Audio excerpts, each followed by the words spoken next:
welcome to the main Art Spirit Studio. And today I'm going to be working and hopefully drawing with some of you that will tune in who are pre-K, early childhood age at 4-year-olds and kindergarten in first grade. And I'm hoping that you will have some of the art supplies that we have at home, and I'm going to be drawing with you. So today what I've noticed is that outdoors, if you've gone for a walk, you'll notice that things are beginning to bloom, and it's really exciting to see the flowers come up through the snow. Even though we've got snow today, it still feels very much like spring because we are into the spring months now. So I thought what we would do is we would draw flowers today. So we're going to do a combination of a drawing and a painting today. And we're going to start with a sheet of paper that is 11 by 14 inches. And I'm using a pencil that I'm sure you have at home. These are the basics, having paper and pencil.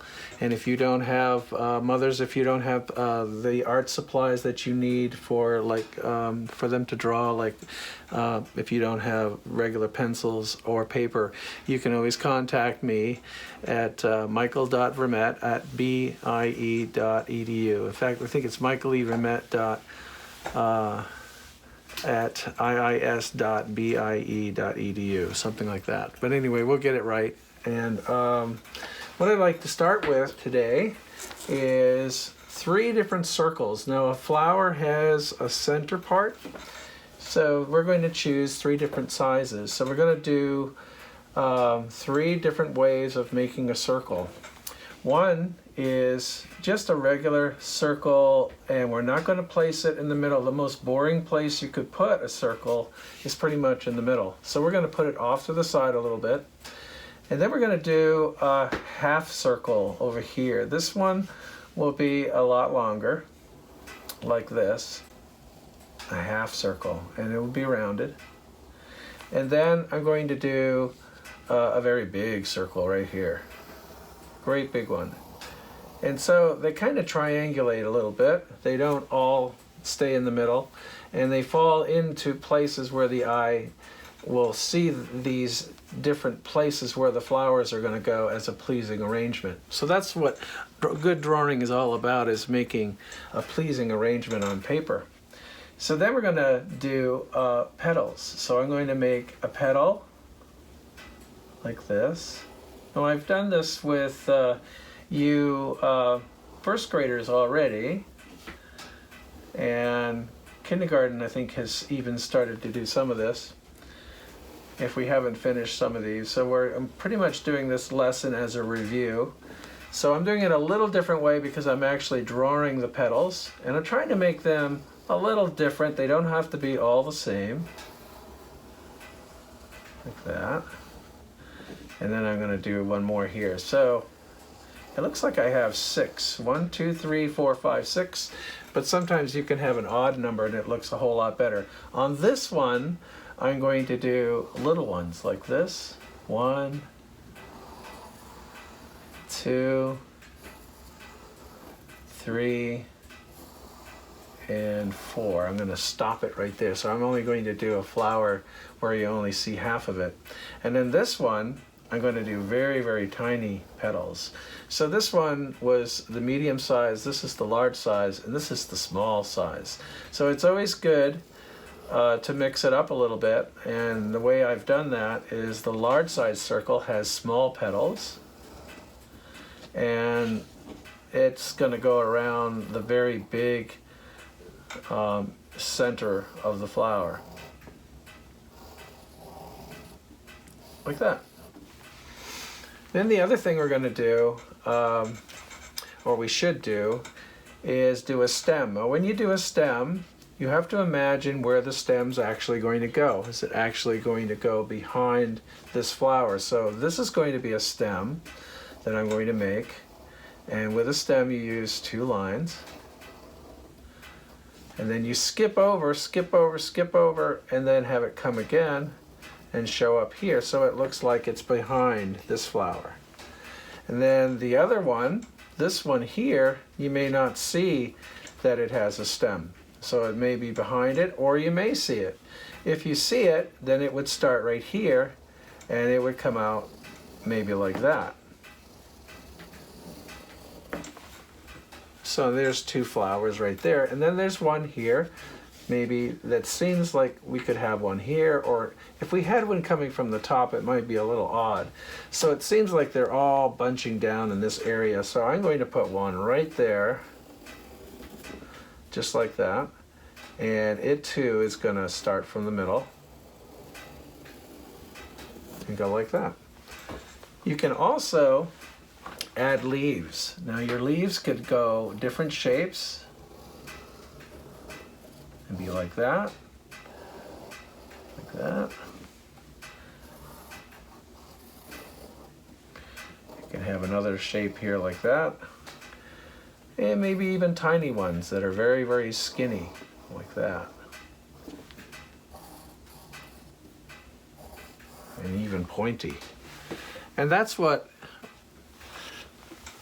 how we would do a drawing, and that's what we're going to do today, is kind of make a line drawing of 3 different flowers. You can put your name right here, Mr. Vermette.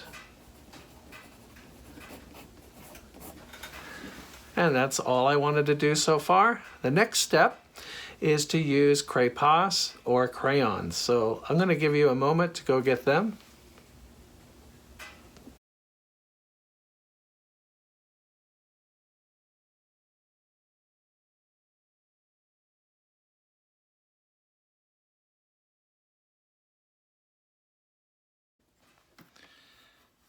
Now the next thing we're going to do is we're going to use crayons, or what they sometimes call oil pastels. Or if you have crayons, that will work too. These are the oil pastels that I have. There are 36 of them in a box, and I hope I have all 36. There they all are. They're all the colors of the rainbow. The great thing we like about oil crayons or pastels, these are oil pastels. They're made with oil and powder and wax, and other pastels are made from chalk, and they're a lot messier, but what we like about them is that there are more colors than there are crayons.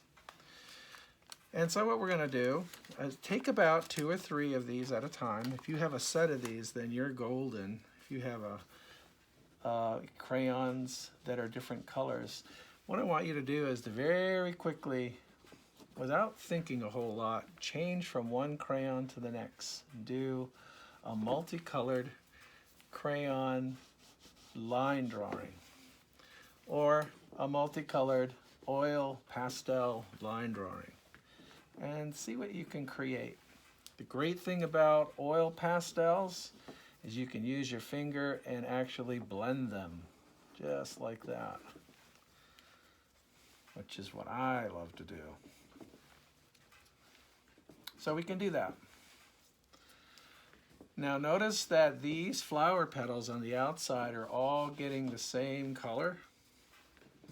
And I'm pressing down, going back and forth, trying to make a real thick deposit of these. So I'm not going like this very thin, but I'm pressing down really hard. And then I'm changing often my colors. And if they break like this one did, that's fine. Just hold your pieces together, keep them together, and put them back in the box so you'll have them again, because they're still good even though they're broken. There are a lot of things you can do with a broken pastel.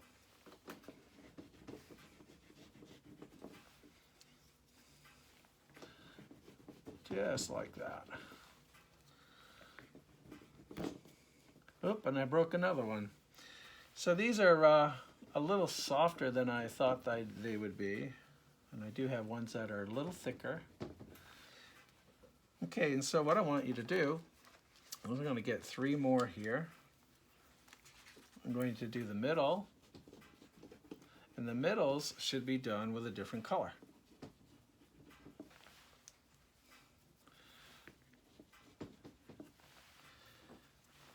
And purple. This is where you can really start to invent different colors.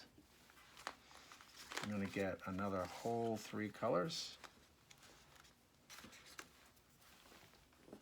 Whole 3 color palette going here, along with blue, dark blue, and red.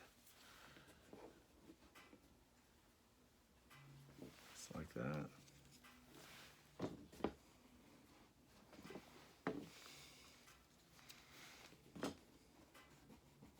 Boy, that's a really dark violet right there. Then I'm coming in with a little bit of darker blue. Oh, actually, it's a lighter navy blue. Then orange. I think I need another color. So I'm going to try an even purplier color. Like that. And you can see those petals stand right out when you color them. And I'm just outlining the lines. I'm not coloring them in solid because I have a plan for that a little later. I'm not going in here and coloring a whole lot. Okay, then I'm going to go down here, and this time I'm going to use yellow. I'd love to use, one of my favorite colors is orange. And if you forget and you go and do the whole thing like that, you can always go back in on top of it and change your color and add 2 or 3 colors. How about pink? Pink would be good. Let's do a pink color. And then we'll go to yellow, and then we'll go to red, orange. And we're going around. Take your time. You don't have to go as quick as I do. But one of the things you should try to do is to stay on your lines. That is really good practice for any artist, is whatever lines you do to try to respect and stay on them, just to see if the plan that you originally had works. You can always change your lines, but you want to have the control and the ability to stay on your line. That's a good skill to have. And that's what today's class is a little bit about. Staying on lines that we created and seeing if we can recolor those lines to make them come more alive, become more alive and kind of rich and spring-like.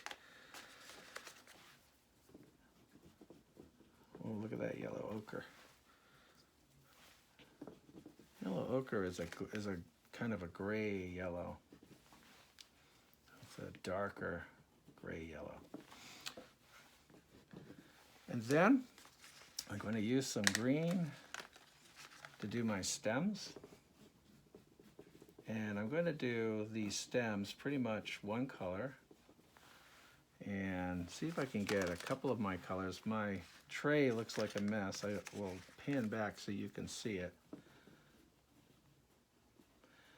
And I made a new line there. If you do that, that's not a big problem. Actually, I think it kind of adds to it. You can even fill that in. And we'll do that too. And this one down here. So that now it's really beginning to come alive. Just like spring itself.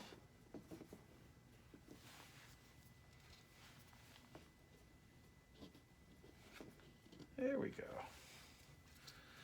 And more of the green on the tall one up here. Notice I'm leaving some paper in between each one of the stems. Just like that. Okay, so what we have is 3 multicolored flowers that look a lot like spring.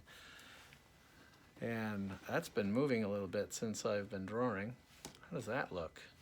Let's stop right there and let's get out our watercolors. Now, some of you may have watercolor paints at home, or you may not have watercolor paints, but if you do, I'd like to have you get them out right now.